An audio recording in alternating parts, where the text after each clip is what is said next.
to the analogy that I spoke with Emma about earlier about ostriches and burying their head in the sand. How have you found within your members the attitude, I suppose, and the belief that they are part of the solution, or has there been any kind of element of denial there? Most producers I speak to, I think, are, they view themselves as custodians of their farms and of their landscape, and they're very proud of that, and they would hate to think that they were in some way damaging their natural resource. So, I mean, you're always going to get a few people who aren't going to come on board, and I agree with Emma's analogy about, just it's time to forget about those. You're not going to change these people's minds, and just let them do their thing.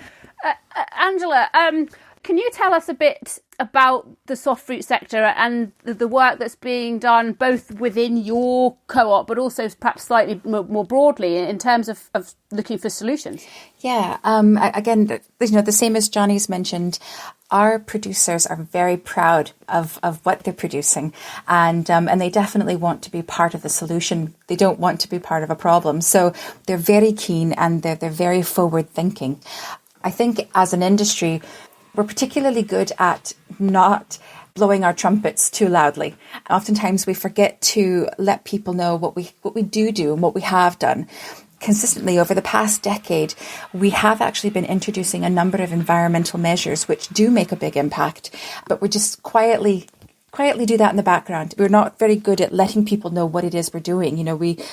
When I think about over the past 10 years, we've pretty much discontinued the use of peat as a growing system. We primarily use coir, which, as you know, is a waste product from the coconut. We use coir probably in about 80% of our crops, and this alone, obviously, just the reduction of peat will inevitably lead to the reduction of the mining of peat, and the use of peat reduces the emissions of greenhouse gases. In addition, we also use biological controls, which I think is something that people don't really know about. The average person out there doesn't know that we use these predatory insects as a way of controlling pests rather than using chemical alternatives. So, over the years, we have been slowly introducing measures that do make farming and particularly soft fruit farming more sustainable and environmentally friendly. Other than that, we're always looking at ways of mitigating our impact, and at the moment we're looking quite seriously at the plastic use in our punnets and lids, because that's obviously the one thing that the consumer will probably see. And as well, the whole process, the whole supply chain from start to finish, again, paying attention to our fuel consumption, paying attention to the miles that our fruit travels. And yeah, very much trying to raise awareness to the public as to where your food comes from. Encourage them to eat more British fruit and veg. And I think that, again, it's all too easy if you're a consumer to start laying the blame. It's all too easy if you're anybody, to be fair, to start laying the blame elsewhere. But I think it's about looking at all parts of the jigsaw and putting it all together. And I think that's a key one, actually, is we need to look at our own consumption habits and where we buy from. And by supporting, for example, the very best, and I should add, the most tasty Scottish strawberries, or buying grass-fed beef, for example, that's come from Scotland instead of the other side of the world. That's actually helping too. It's not just about trying to blame those who are causing the emissions, but actually to all of us, I think, doing our bit. Now, Tim and Emma, Angela kind of touched on it there, but I think what's also interesting is that part of the solution is willingness, working together and collaboration. But technology can also provide part of the solution as well. At the end of the day, technology provides lots of options around how we tackle climate change. But technology can often be quite expensive. But what we see as an advantage of through a co-op is that where you've got a number of owners, farmer owners of that business, user owners, as it were, whether it's 20 or 2,000, at the end of the day, you can all chip in. You can all chip in to invest in that technology, which then everyone can benefit from. We probably ought to be looking a little bit more smartly around businesses working together, accessing R&D tax credits, for example. So I think there's various avenues out there, and it's just about picking the right funding pot for the right measure. And I think a key word that you've just uttered there, Tim, is measure. How can farming demonstrate its success story if there's no before and after, as it were, and no data to support that? Yeah, I mean, I think more generally, it's a case of bringing data to life for growers, for farmers. It's a very dry word, isn't it?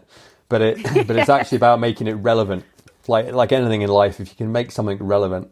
We're involved with doing some pilot work, looking at data that is held by the Scott EID business that manages the livestock and movement traceability data for all of Scotland's pigs, sheep, and soon to be cattle.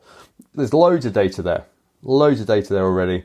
And so we're actually mining that now with a view of actually then, I suppose, enabling us to be able to present that data back to farmers to actually see how their relative performance is relative to their peers, and also, I suppose, relative to what best practice looks like. So, that doesn't involve any extra data, I gather. That's data we already have to help people make decisions. Farmers, as we've said, are part of the solution, but they also need to be armed with information.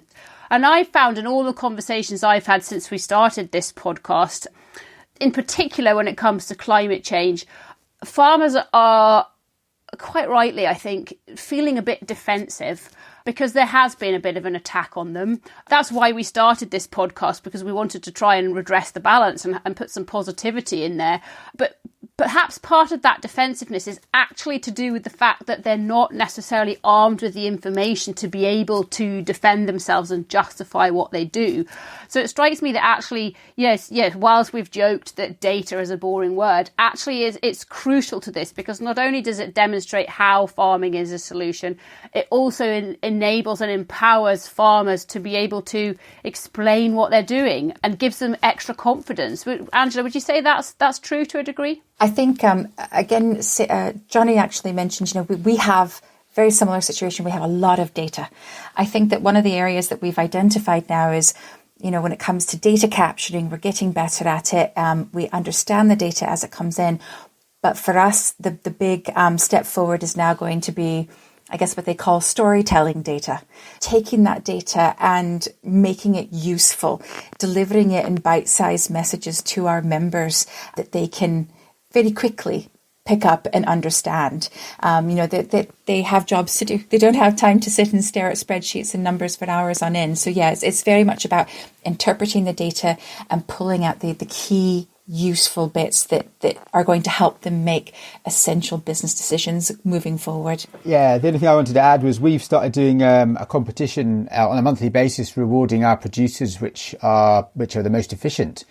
And it's been really successful, and people become quite competitive about it all. I think it's a great lesson to. It's a great experience, and that farmers do want to get better and do want to become more efficient. But you just need to instill a bit of competitive spirit, and they all want to be the best.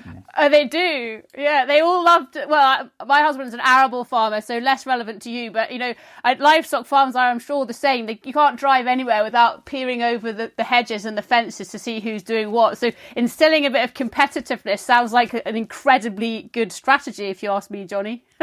But it's positive. It's positive competitiveness. It's not the stick beating them. It's a bit of carrot, and I think that's what we need. Yes, absolutely. I must admit, we do something very similar. We have forecasting competition, because obviously forecasting is key to both the marketing side and because it helps minimise waste. I think our growers take great pride in the annual forecasting awards that we have. And again, it is just recognising people who have done a really good job at, crop predictions and forecasting. So I think, as you said, a little bit of healthy competition is a good thing. Can I jump in there too, Anna? Go for it. Just going to add to Jonny's point. I think it's right. There's a brilliant opportunity, and lots of our members are doing work with data that they hold, of their members, and using that to reflect back.